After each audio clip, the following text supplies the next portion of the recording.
Well, welcome to this week with Therapy Coaching and Dreams. I'm your host, D. Kelly, and I'm here with Jim Shalley. And Morning. we are jumping in a little bit further into the dream side of things. And last week, we gave a little bit of introduction to the function of dreams. This week, I thought we'd go a little bit further with not only the function, but some of the things that we can do to begin to remember our dreams, if that's something that we'd like to do, and how they get used by using a few examples. Last week, we used an example from my childhood that came back during my college years. Any dream this week that you're wanting to mention, Jim? I love that question. I had one last night, but I cannot remember it. I woke up and I thought, I need to remember this because we're going to talk about that today. And it was about, I know this is going to be, it had the theme of what we just talked about before we started recording, although we did start recording anyway, buying a trailer. I'm in the process of thinking about buying a trailer, so I dreamt about that and how the guy was not available. And so that was interesting. I just assumed that was an anxiety dream about trying to decide whether to buy a trailer or not. Yeah. But you could help me with that. We talked Me. last episode about how sometimes we rehash what our last couple days have held. And that was definitely on my mind the last couple of days. So And it then, if we're wanting to work through some of the details of it, we would wrestle a little bit with, is there emotional weight to that decision making, to that issue that you haven't been paying enough attention to, or maybe you have paid attention, but it just requires a little more processing at night. And it could raise issues of financial pressures, decision making, an upcoming trip that's carrying some more emotional weight than you've thought about. And that emotional weight doesn't always have to be negative. It can be just real positive emotional weight. But if we're not paying attention to it enough, sometimes that will become residue or something that gets processed in the course of dreams at night. So it makes sense that, given that you've got some choices to make as to whether you're going to travel quite a few hours to go see that trailer, make a decision about the purchase, right. trying to weave it into a weekend that could be filled with other things. Plus, it changes a trip I'm taking soon. It might change the dynamic of that. So you're thinking through that. So it's always on the kind of the back of your mind, the whole process. So is that kind of what you're talking about, or? Absolutely. And for me, one of the things that I try and communicate to clients and to do myself is twofold. The first is just a spirit of gratitude that your body, your mind is created in such a way that it's working behind the scenes every night on those things to recalibrate your emotions, to give you enough emotional capacity for the next day. So we don't have to pay attention to our dreams for that to happen. It's happening every night. And what an amazing thing that we have pretty emotionally weighted things that take place. And at night, they get processed. Some of them get transferred into long-term memory to benefit us in decision-making in the future. But then if we decide to be more consciously aware of them, we can step into that realm of what they might reveal about what's inside of us. And that's the other portion that I think is so valuable, is emotional mindfulness. Just raising our awareness of what we wrestle with and what consumes our day that we're not paying attention to. Because often that comes out in sometimes very sideways actions. So I might bark at my spouse, or my reaction to something that one of my kids does is out of proportion to what happened. Sometimes that is a result of a lack of emotional mindfulness of all of the other weightedness that's going on in a day. Yeah, just trying to really increase the intentionality of your life. Yeah, I agree. That's a really good way of looking at it. Instead of kind of saying, "Why am I dreaming about that?" Well, just pay attention. I mean, how many of us just go through life not really paying attention to how the world affects us or how we affect the world? We just react to it. So I like that in the sense that those dreams are really trying to help us become more intentional, not to kind of get crazy where we obsess about our lives so much so we're immobilized, but really just appreciate this thing called life. I mean, in the moment, any given, like we talked about in our other podcast, just being so intentional about where I need to be, how do I need to be present in this moment. All those things can be really enhanced, I think, with your idea of dreams. That's great. One of the things we've talked about a few times in the previous season is to pay attention to how other people trigger us, the vilification of other people that typically happens, and it's happening culturally in our political climate today, where we vilify the other.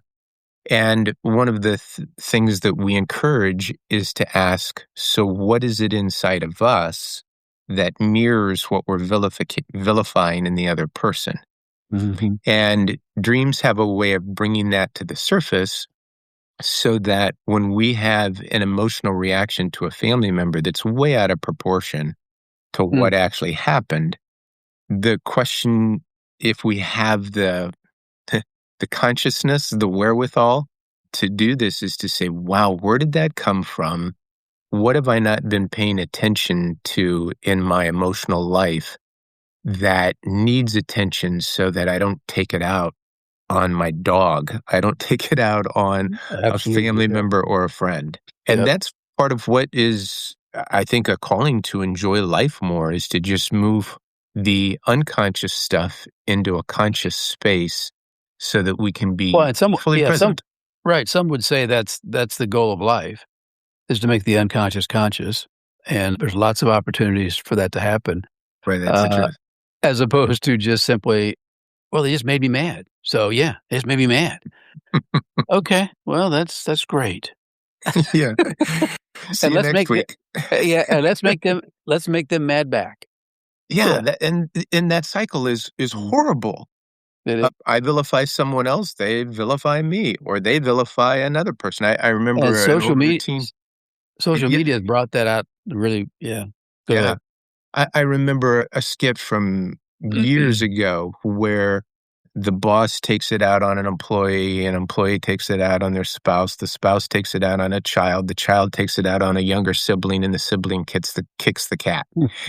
And how much better the world would be if the boss just walked into the house, kicked the cat, and everybody else in between was left free of that terrible sequence. Except if you love cats, and Well, that yeah. I'm just saying that might not be the best analogy, but I understand what you're saying. Or if the best would be for the man to realize what's making him so angry and, processing that, but it's a lot easier just to kick a cat, I guess. But the point of that is that so much can transpire and snowball because nobody is stopping that system, that So it sequence. is so true. Yeah. I'd like to mention a dream that I don't think I've shared with you before, but it relates to a situation that I think you will remember. And this ties into one of the five functions of dreams. The five functions, reminder from the last episode, is rehash things of the past, rehearse as we learn and generalize for the future. We rehearse in our dreams. We resolve problems in our dreams because the defense mechanisms drop and the executive functioning of the brain goes to sleep, and we're able to think of problems in a new way. We recalibrate our emotions, getting prepared for the next day to have emotional capacity. And we can learn from our dreams what they might reveal about our inner workings. So this rehash one for me, I'm I'm asleep, dream occurs, and I am up high on a pole, and I have this panic moment that I'm about to lose my connection, my balance, I and think I remember the moment in real life, so go ahead. I reach out in a panic to try and grab hold of this pole because I realize how high up I am.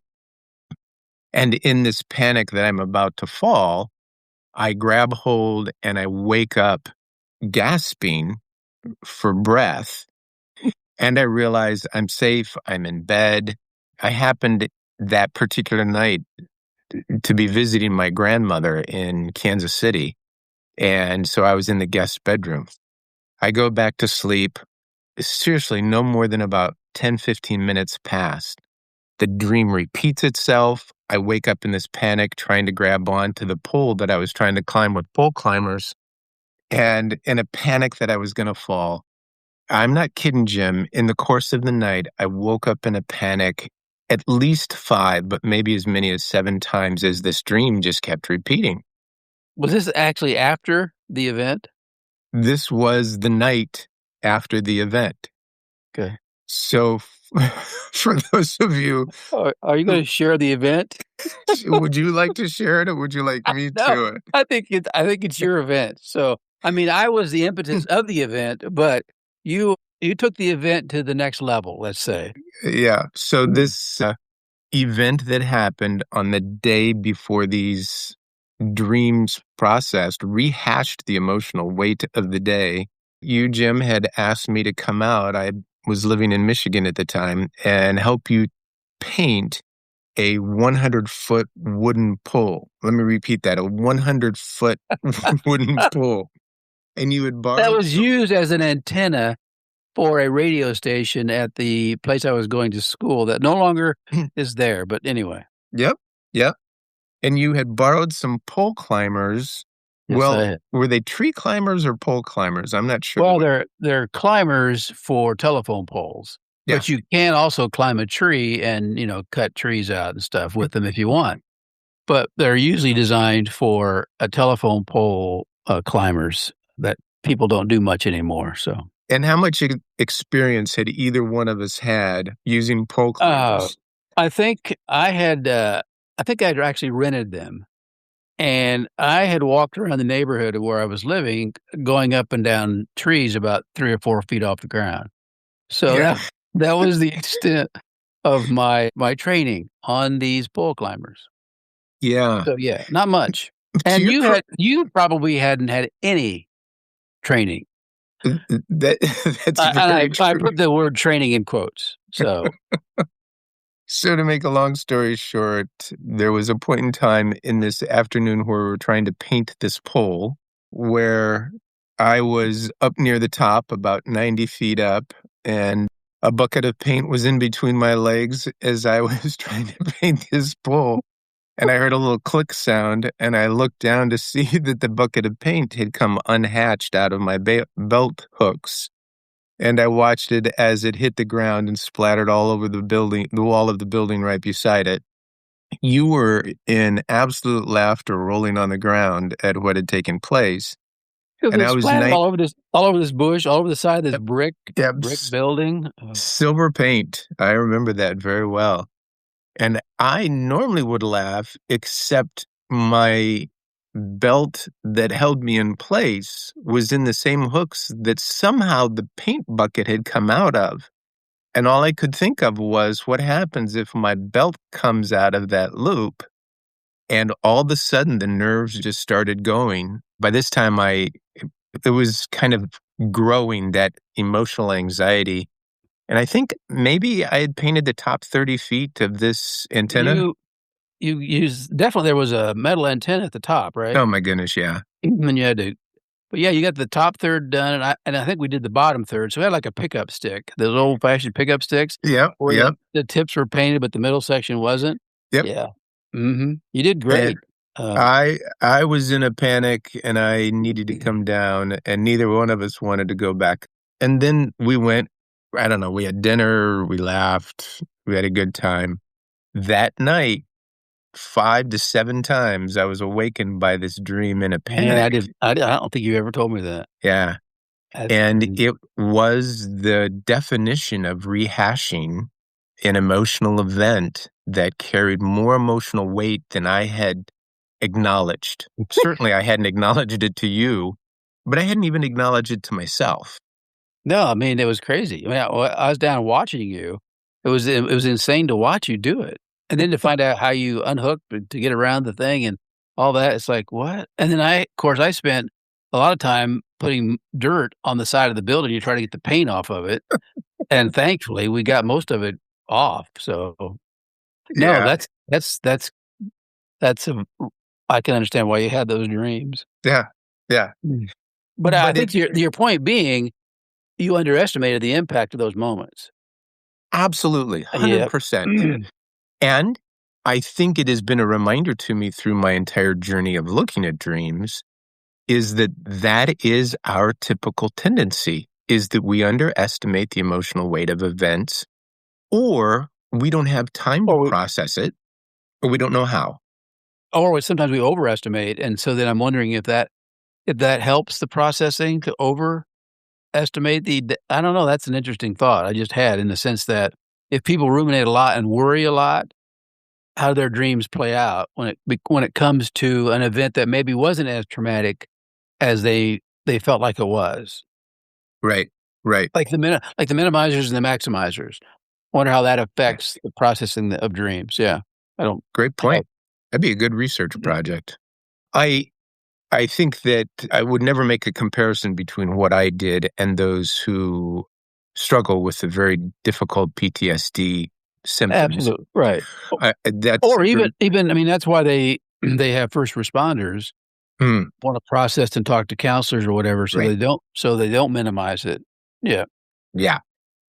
But it was an example in my life of how someone who actually does suffer from Right. long-term symptoms of PTSD, that the emotional weightedness of that trauma keeps showing up at night and it wakes them up. I Yeah. remember after the third one where I was awakened, I didn't want to go back to sleep. I didn't Mhm. want that dream to happen again.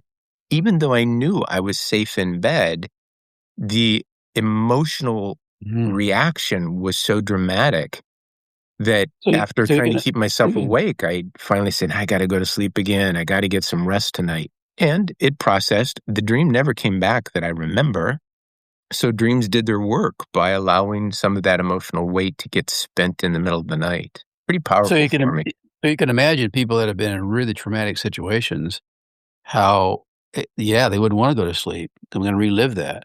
Oh, yeah. Yeah. Yeah. Mhm. So, Mm, anyway, that me is a strong example of rehashing and emotional recalibration, two of the really important functions of yeah. dreams. We'll talk about all five of those functions as these weeks progress, but I would love, as a way to kind of give the audience something to begin to work on, I've got 10 principles of dream work that I use over and over again. And maybe if I could, just to start with the first two principles. That sounds great, yep. Okay. The first principle isn't directly related to dreams until you understand the implications. And that's the principle of protect your sleep. Sometimes with individuals, I have to just get them to pay attention to how important sleep is. Absolutely. That's not only in your in dream work, but just in good psychology. Consistent, regular sleep patterns are so important, but you're right. Go ahead. No, I appreciate you saying that. I think we often talk about three pillars or legs of the stool of health, and they are nutrition, exercise, and sleep. But by far, the issue of sleep is shown in studies again and again and again that poor sleep patterns leads to all kinds of things, There's yeah, including shortened lifespan. so interruptive. Yeah, absolutely true. Yeah. Yeah. Mhm. I when I work with couples, I try and dispel the myth of try and resolve every problem before you go to sleep at night. Mhm. My posture is, would you please get a good night's sleep and then talk? That's true. It'll make my work a lot easier if you all could sleep well. Yeah. There is an interesting, I don't know if you know this or not, they've done some studies in regard to here in the United States, daylight savings time. I don't know if you're Oh. familiar with that or not. Hmm. But testing both in the fall when you fall back an hour on the clock and in the spring where you spring forward an Yeah, hour. we're about ready to do that. Yeah, Mhm. that's what reminded me of it. And they've done tests of highway accidents and emergency room visits regarding heart issues. And the testing is when we lose an hour of sleep for daylight savings time, highway accidents, including death on highway accidents and incidents in the emergency room, both escalate significantly. Is that right? Yeah. And in that time, when we get an extra hour's sleep, those same statistics drop in that following 24-hour period because of sleep. So really interesting that anybody even thought to do that study, but that I it know. relates to how important sleep is. Yeah, all I know is that, the first Saturday night of November, it gets dark. I love how you've thought that through. It just gets dark. Yep. And next thing I know, I'm leaving my office and it's dark. It's dark. I'm gonna tie in why sleep is so important to dream work. We know that everybody dreams somewhere in the neighborhood of 90 minutes every night, and it is dominantly it's during REM sleep, rapid eye movement sleep. It's not exclusive to REM sleep, but it dominates REM sleep. Well, here's what we found out about sleeping, that deep sleep is the dominant sleep pattern during the first one half to two-thirds of a given night's sleep. And REM or dream sleep dominates the last third of our sleeping cycle.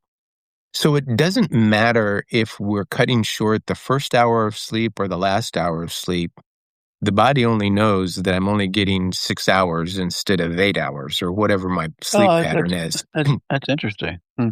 So my 6 hours, if that's what I'm getting, will be dominated by deep sleep, because there are some very physical things that need to happen during deep sleep that body knows is a high priority. But the processing of emotions that takes place during REM sleep is what gets cut off. Hmm. So if we cut off, let's just say 20% of our sleep, it is primarily affecting REM Yeah. sleep, and it's Mhm. more than 20%. It's like we're cutting off half of REM sleep. Yeah. And so our emotional capacity through poor sleep patterns is greatly decreased because we're not protecting our sleep. So that's principle number one. That's For great. That's Yeah. interesting. Does it make sense? Yeah. Mhm. So when somebody is wanting to come talk to me and they say, but I have a tough time, I know I'm dreaming it, I have a tough time remember it. First step in dream work is, okay, let's just talk about how you learn to protect your sleep. What are good sleep hygiene habits? What do you do at night? Is the room dark? Do you pay attention to the temperature of the room? How do you get ready for sleep? Do you wake up via an alarm? How do you go about all of these things? And that's often a wonderful way by which somebody can up their level of dream recollection, is by protecting your sleep. It's the first dream principle. So anyway, I find Cool. that it has multiple benefits, as you said.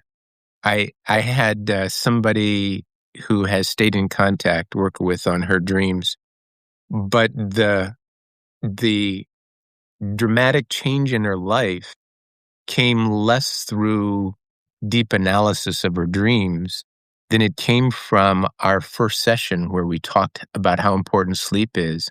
Mm. And she said, I completely changed my habits. The first week that I changed my patterns, everyone in my family said, why are you going to bed so early?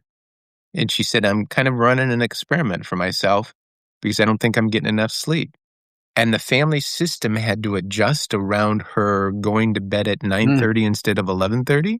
Mhm. And she talked about the dramatic shift that made in her life in terms of energy and feeling positive about her outlook. Well, And just changing the family dynamic as well. absolutely, Mhm. mom's taking care of herself. What? Mhm. Plus, he's not available. They have to shift their priorities, I'm sure, yeah. Yeah. Plus, it's just the other idea of being intentional about sleep. One of the most important aspects of our lives that we just kinda take for granted. If I lay down, I'm gonna go to sleep. We don't prepare ourselves, anything like that. Yeah, it's And interesting. yet it's a third of our life. Yep. Mhm. Yeah.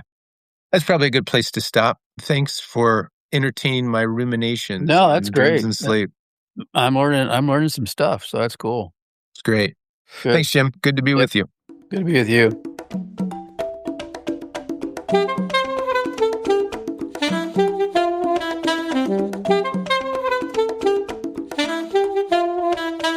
That's it for this episode of Therapy, Coaching, and Dreams.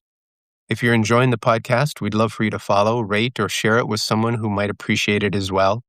Thanks for being here, and until next time, keep growing, stay curious, and take good care of yourself. Yeah, no, that's good stuff.